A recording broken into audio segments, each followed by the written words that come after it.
তোদের ভাব দেখার টাইম নাই, পিছে পিছে ঘোরার টাইম নাই, কারো কথা শোনার টাইম নাই। সুন্দরী পিছে ঘুরে কথা বলে নরম সুরে, আমি বলি জাগা দূরে থাকতে চাই ফুরফুরে। আটা ময়দা মাই খায় আমায় মুখ দেখাইবি না, পাপিষ্ট মন নিয়ে আমায় আর জ্বালাইবি না। তোকে ভালো করে চিনি তোরা চিটার কত বড়, একজন ছেড়া তোরা আবার আরেকজনে ধরো।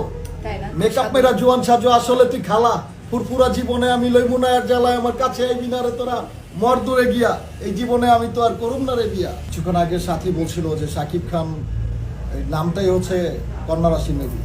হ্যাঁ, কারণ আমার তো কোনো দোষ নাই ভাই, নামটাই আমি মনে হয় যে নামটা দিয়েই বড় ভুল করছি আর কি।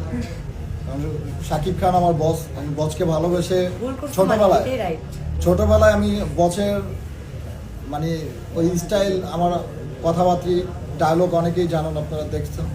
তো ওইগুলো দেখে মানুষ কমেন্ট করতো যে শাকিবের মতো লাগে, সেই থেকেই তো জুনিয়র শাকিব দেওয়া নামটা। কিন্তু আমার রিয়েল নাম হচ্ছে শাকিব। সাকিব ভাই একটা কথা বলবেন, এখন পর্যন্ত আপনার যে ঘটনা ঘটছে, আপনি হাসপাতালে ছিলেন, তারপরে কতগুলো প্রেমের অফার পাইছেন? হ্যাঁ, সত্যি কথা বলবেন। হাজার হাজার, হ্যাঁ হাজার হাজার, হাজার হাজার। মানে এটা কিভাবে, আপনার কি মেসেঞ্জারে হাজার হাজার দিচ্ছে নাকি মানে রাস্তাঘাটে মানে মানুষ কিভাবে আপনাকে প্রেমের অফারটা দিল কিভাবে? মেসেঞ্জারের, তারপর হচ্ছে নাম্বারে, আর যে কোনো জায়গায় আমি তো মাস্ক পরে গেলেই চোখ আর হচ্ছে চুলগুলা দেখলেই মানে মানে এরকম তব দেখা যায় মেয়েরা।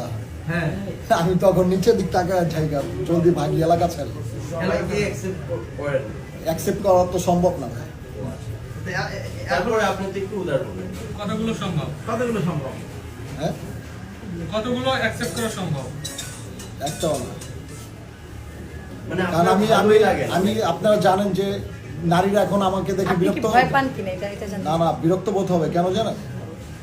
কারণ আমি একটা গান বানাইছিলাম হচ্ছে পুরুষ নির্যাতন, তারপর সেকেন্ড আবার আরেকটা বানাইছি কি জানেন, এটা একদমই নারীদের একদমই বিরক্তকর একটা গান। টাইম নাই, তোদের ভাব দেখার টাইম নাই, পিছে পিছে ঘোরার টাইম নাই, কারো কথা শোনার টাইম নাই। সুন্দরী পিছে ঘুরে কথা বলে নরম সুরে, আমি বলি জাগা দূরে থাকতে চাই ফুরফুরে।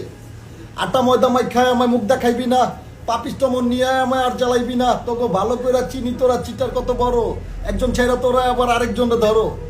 মেকআপ মেরা জোয়ান সাজো আসলে তুই খালা, ফুরফুরা জীবনে আমি লইব না আর জ্বালায় আমার কাছে আইবি না রে তোরা মর দূরে গিয়া, এই জীবনে আমি তো আর করুম না রে বিয়া। তাই নাকি? তো এই রীতিমতো তো আপনি বিয়ে করে ফেলেছেন নাকি আঙ্গুর ফল? এত বড় একটা মানে আঙ্গুর ফলটা? না না, এত বিপদের পরও আপনি কিন্তু আপনি যে মানে জায়গা থেকে আপনি- না, আমি ভাই একটু কথা বলি। আমি ভাইয়াকে উত্তর দিচ্ছি, তুমি আমাকে কেন বলতেছো? মানে কিন্তু ভাই, আমাকে দেখা থেকে বলছে, এর জন্য বললাম। আমাদের জার্নালিস্ট ভাই হচ্ছে আমাকে কোশ্চেন করছে যে আমি মেয়েরা আচ্ছা, আমার বলো। পিছনে ঘুরে কিনা, আচ্ছা, এটার বলো, জন্য বলো। আমি এই গানটা লিখছি ভাই, আচ্ছা, অতিষ্ঠ হয়ে। এখন এই মুহূর্তে কদিন আগে দেখলাম আপনি আপনার জন্য এক মেয়ে পাগল হয়ে চলে আসলো, আবার চলে গেছে। এখন ভবিষ্যতে কি বিয়ে যদি করবেন আপনি?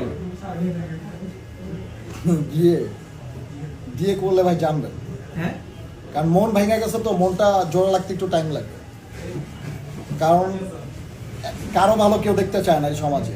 কিছু টোকাই মার্কা লোকজন আছে, তারা তো জানে, তারা জানে না ভাই একটা মানুষের সংসার ভাঙা কতটা, হ্যাঁ, কতটা গুনাহের কাজ। একটা সংসার ভাঙা কতটা গুনাহের কাজ এটা তো জানেন সবাই। এটা জেনে শুনে কেন হচ্ছে আমার সংসারটা ভেঙে দিল।